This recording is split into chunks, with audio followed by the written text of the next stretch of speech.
a cidade será. E essa poesia que eu te faço no escuro, será que tem algum futuro?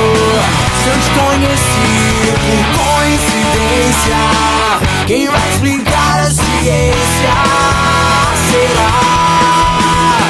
A medicina quer saber se tem cura, a perícia descobriu de quem é culpa.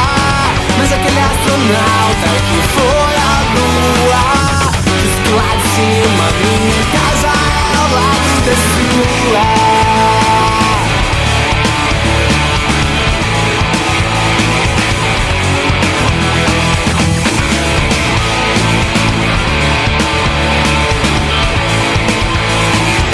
Exatamente no dia 21 de julho, o primeiro homem pisou na Lua, Neil Armstrong. Este é um passo pequeno para o homem, um gigantesco salto para o Interrogação, talvez sim, talvez não será.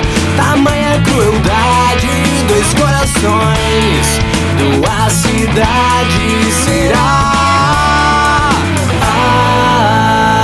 E essa poesia que eu te faço no escuro, será que tem algum futuro? Se eu te conheci por coincidência, quem vai explicar a ciência? A medicina quer saber se tem cura, a perícia descobriu de quem é a culpa.